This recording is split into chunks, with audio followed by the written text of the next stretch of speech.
Hello my dear students, welcome back to one more class. जैसे कि हमने ये सीरीज स्टार्ट करी है, इस सीरीज में हम यहाँ पर स्टडी करने वाले हैं in text question of chapter D and F block element. Students, इसके पहले मैंने 8.1, 8.2 एंड 8.3 जो है वो मैं अपने पहले इस क्लास में समझा चुकी हूँ। अब हम आते हैं हमारे क्वेश्चन नंबर 8.4 पे। स्टूडेंट्स देखिए, जो क्वेश्चन मैं अभी आपको यहाँ जो समझा रही हूँ, ये क्वेश्चन एज इट इज जो है ये आपसे पूछा गया है सीबीएसई 2012 में। साथ में ही ये क्वेश्चन पूछा गया है सैंपल पेपर जो आया था 2012 में और साथ में 2020 में। तो ये जो क्वेश्चन है ये आपसे बहुत बार पूछा गया है, तो इस क्वेश्चन को ध्यान से समझिए बेटा। और अगर कुछ डाउट है तो आप मुझे लिखिए, definitely I will answer your all question. Okay, so चलिए इस क्वेश्चन को सॉल्व करना स्टार्ट करते हैं। ठीक है, अब इस क्वेश्चन में क्या कहा गया है, हमें बोला गया है कि जो इनॉट वैल्यू जो दी है, value for copper is positive, है ना। What is the possible reason for this, और हिंट नहीं दी रहेगी।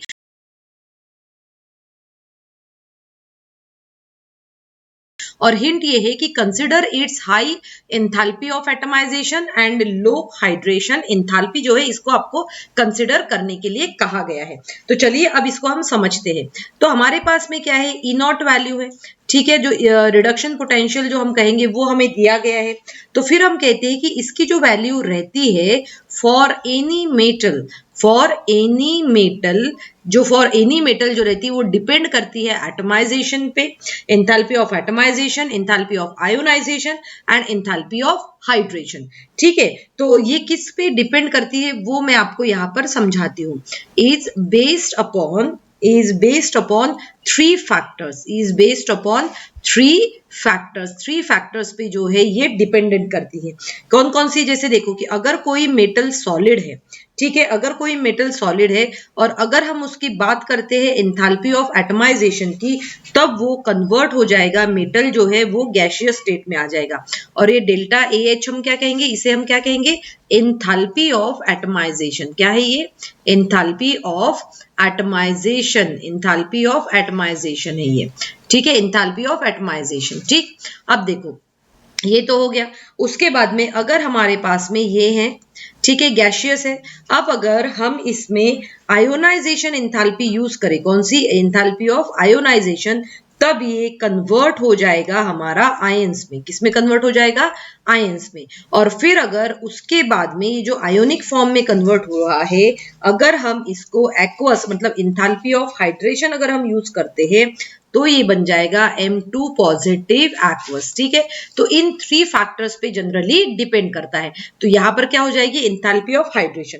तो अब हम कहेंगे कि कॉपर जो है, ठीक है, कॉपर की यहां पर बात हो रही है, मतलब कॉपर जो है, इस कॉपर के पास में कॉपर हैज वेरी हाई, हम कहेंगे copper has very high enthalpy of atomisation. ठीक है, उसके पास में क्या है, जब हम इन सब की वैल्यू जब देखते हैं तो एंथैल्पी ऑफ एटमाइजेशन जो है इसकी वेरी हाई है। हाई का मतलब क्या हुई कि उसको एनर्जी की जरूरत पड़ती है, और साथ में ही उसके पास में लो एंथैल्पी ऑफ हाइड्रेशन है। क्या है, लो एंथैल्पी ऑफ हाइड्रेशन भी है, लो एंथैल्पी ऑफ हाइड्रेशन है इसके पास में।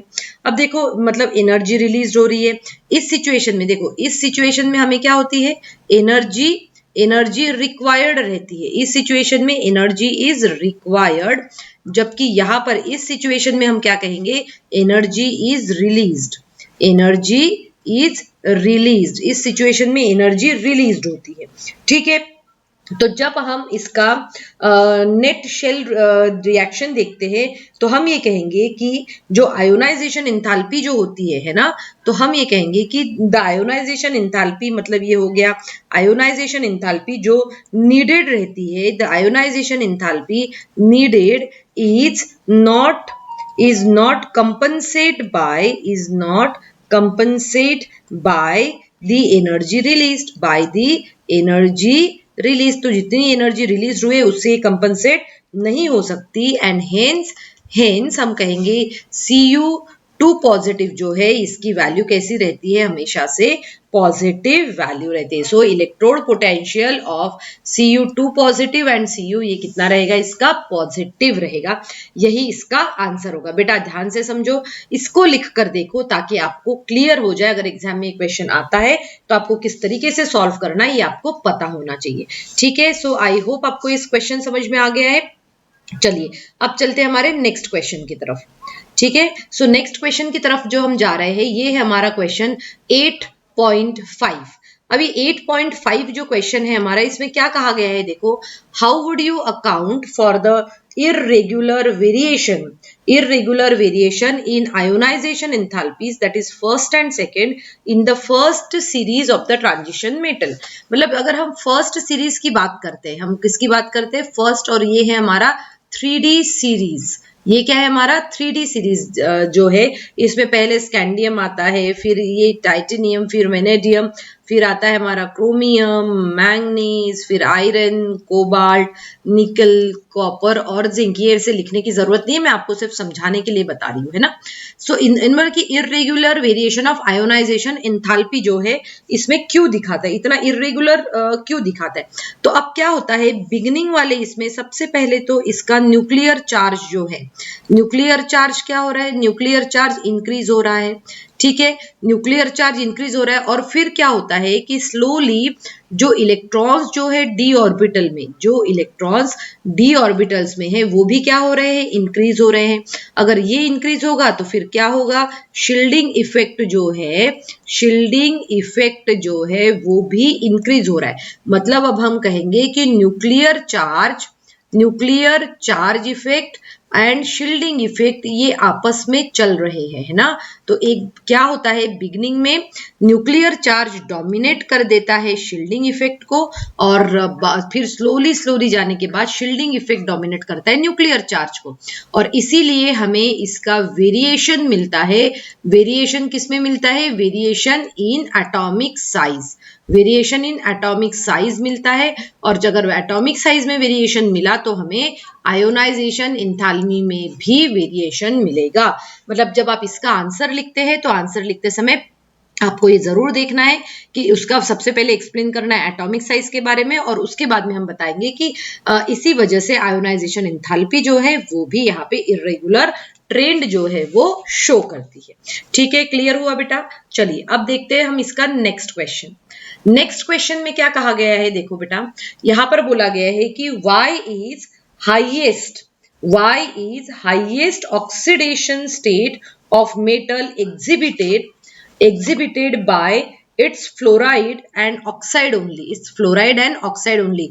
एंड बेटा मैं आपको यहाँ पर बता दूं, ये जो जिस क्वेश्चन की हम बात कर रहे हैं ये क्वेश्चन बहुत इंपॉर्टेंट है, क्योंकि ये क्वेश्चन बहुत बार पूछा गया है। मैं आपको यहाँ पर ईयर भी बता देती हूँ। ये जो पहला क्वेश्चन है ये आपको पूछा गया है CBSE 2010 में। ठीक है, ये CBSE 2010 में पूछा गया है, और ये जो क्वेश्चन है ये पूछा गया है हमारा CBSE 2010 एंड 14, 2 ईयर में ये क्वेश्चन पूछा गया है। तो चलिए अब इसको ध्यान से हम समझ लेते हैं। ठीक है, तो पहला क्वेश्चन क्या कह रहा है, हमसे कह रहा है कि y is the highest oxidation state of metal exhibited by its oxide और फ्लोराइड ओनली। तो देखो ये क्या बोल रहे हैं कि ये जो बोथ, हम पहले आंसर दे रहे हैं 8.6 का, तो इसमें हम लिखेंगे कि both fluorine and oxygen, both fluorine and oxygen have very high electronegativity. ये तो हमें पता ही कि इन दोनों की क्या है, इलेक्ट्रोनेगेटिविटी जो है वो वेरी हाई है, हाई इलेक्ट्रोनेगेटिविटी। अगर हाई इलेक्ट्रोनेगेटिविटी है इन दोनों की तो हम क्या कहेंगे कि दे कैन ऑक्सीडाइज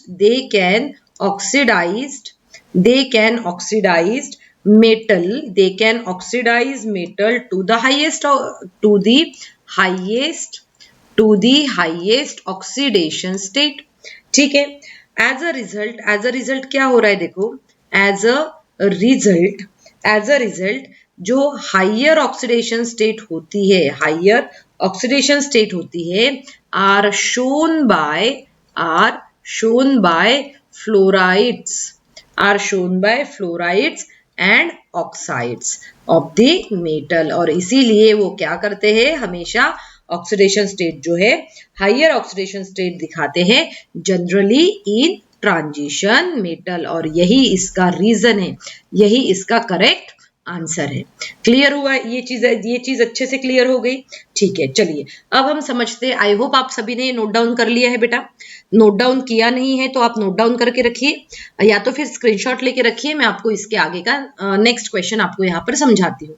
ठीक है, तो अब देखो नेक्स्ट सेक्शन, नेक्स्ट क्या है, देखो जरा यहाँ पे हम ये थोड़ा सा इरेज कर लेते हैं, है ना, ये इरेज करके देख लेते हैं कि क्लियर हो रहा है, या तो फिर हम डायरेक्टली सब पूरा ही इरेज कर लेते हैं, है ना।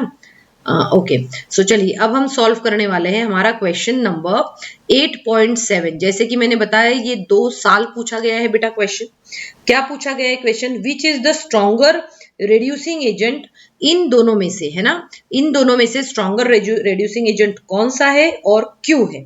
तो इसके लिए देखो हम आंसर, सबसे पहले आंसर लिख लेते हैं कि जो Cr2 पॉजिटिव जो है ना, Cr2 plus is a stronger oxidising agent, is a stronger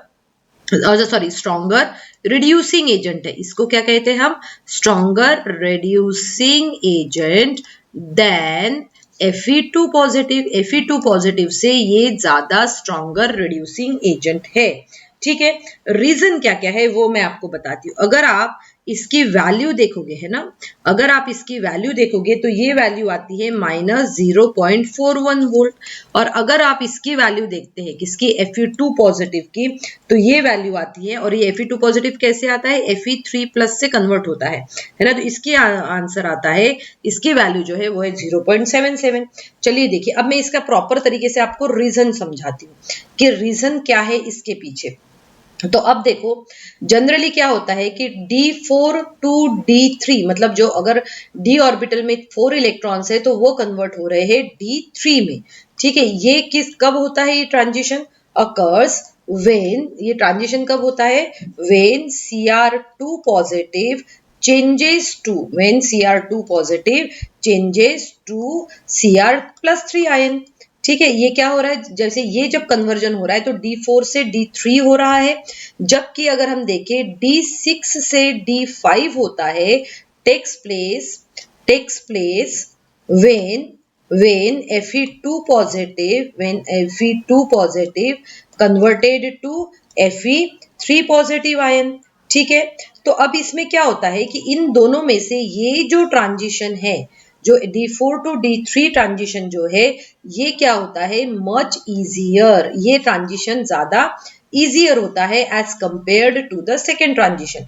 ऐसा क्यों होता है, क्योंकि क्या होता है कि बेटा इसमें से रिमूव करना, ये सिचुएशन में एक इलेक्ट्रॉन को रिमूव करना थोड़ा सा डिफिकल्ट हो जाता है, और यही रीजन है कि Cr2 positive is a stronger reducing agent than Fe2 positive.